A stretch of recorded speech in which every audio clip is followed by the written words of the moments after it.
परशुराम नाईक विद्यालय बोरगाव मंजू येथील फालीच्या विद्यार्थ्यांची पशुवैद्यकीय रुग्णालयास क्षेत्रभेट। बोरगाव मंजूच्या फालीच्या विद्यार्थ्यांना प्राणीशास्त्राचे धडे। बोरगाव मंजू येथील गुरांच्या रुग्णालयात फालीच्या विद्यार्थ्यांची भरलेली शाळा पाहून नागरिक अवाक झाले। आपणही दचकू नका, विद्यार्थ्यांना या ठिकाणी प्राणीशास्त्राचे धडे देण्यात आले। विद्यार्थीही मिळालेल्या माहितीने भारावून गेले। बोरगाव मंजू तालुका अकोला येथील परशुराम नाईक विद्यालयाचे इयत्ता 8वी ते 9वीच्या विद्यार्थ्यांची मुख्याध्यापक श्री मनोज आगरकर सर यांच्या मार्गदर्शनाखाली फाली अंतर्गत क्षेत्रभेटीचे आयोजन डॉक्टर प दे कृवी अकोला। या क्षेत्रभेटीचे आयोजन डॉक्टर पंजाबराव देशमुख कृषी विद्यापीठ अकोला येथील पशुवैद्यकीय दवाखाना येथे करण्यात आले।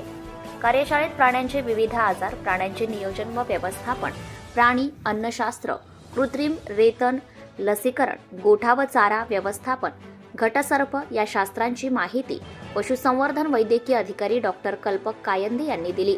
यासोबतच कायंदे यांनी विद्यार्थ्यांना काही शास्त्राच्या माहितीतून प्रात्यक्षिक करून दाखवले। यावेळी कृषी शिक्षक राजेश खरात सर, शिक्षक RS वायले सर आणि विद्यार्थी उपस्थित होते।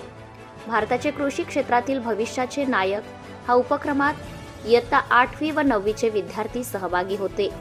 यात प्रामुख्याने वनस्पतीशास्त्र, प्राणीशास्त्र, अन्नशास्त्र, कृषी अभियांत्रिकी, कृषी अर्थशास्त्र आणि कृषी व्यवसाय इत्यादी विषयांचा समावेश आहे। वर्गातील कृती आधारित शिक्षणाबरोबरच विद्यार्थ्यांना प्रायोगिक सत्रे तसेच क्षेत्रभेटीद्वारे शिक्षण दिले जाते। कृषी क्षेत्रातील विविध तज्ञांचे विद्यार्थ्यांना वेळोवेळी मार्गदर्शन मिळते।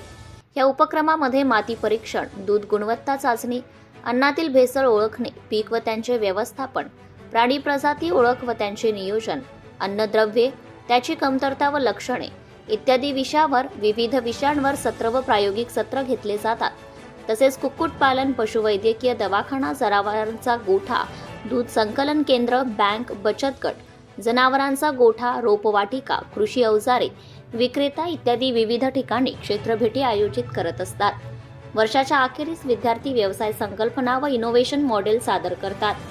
फालीचे प्रमुख उद्दिष्ट विद्यार्थी व पालक या दोघांनी पारंपरिक शेतीकडून आधुनिक शेती आणि शाश्वत शेतीकडे वळले पाहिजे आणि विद्यार्थ्यांमध्ये कौशल्य विकास होऊन येणारी पिढी ही कृषी उद्योजक तयार झाली पाहिजे हा आहे।